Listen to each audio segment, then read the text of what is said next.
पिछले कुछ दिनों से इसलिए भड़के हुए हैं क्योंकि मैंने गणपति पूजन में हिस्सा लिया था। और तो और कर्नाटका में जहां इनकी सरकार है वहां तो इन लोगों ने और भी बड़ा अपराध किया। इन लोगों ने भगवान गणेश की प्रतिमा को ही सलाखों के पीछे डाल दिया। आज जब हम गणपति बप्पा को विदाई दे रहे हैं तो मैं एक विषय इसी से जुड़ा उठा रहा हूं। गणेश उत्सव हमारे देश के लिए केवल एक आस्था का पर्व ही नहीं है। गणेश उत्सव ने हमारे देश की आजादी में भी बहुत बड़ी भूमिका निभाई थी। जब सत्ता की भूख में अंग्रेज देश को बांटने में लगे थे, देश को जातियों के नाम पर लड़वाना, समाज में जहर घोलना, बांटो और राज करो, ये अंग्रेजों का हथियार बन गया था।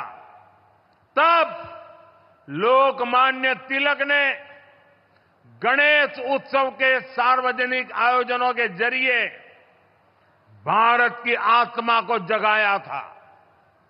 ऊंच नीच, भेदभाव, जात पात, इन सब से ऊपर उठकर हमारा धर्म हमें जोड़ना सिखाता है।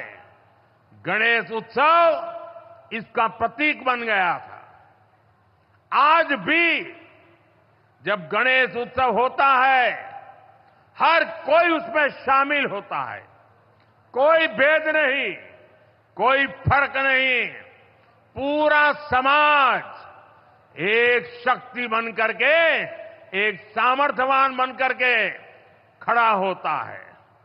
भाई और बहनों, बांटो और राज करो की नीति पर चलने वाले अंग्रेजों की नजरों में उस समय भी गणेश उत्सव खटकता था।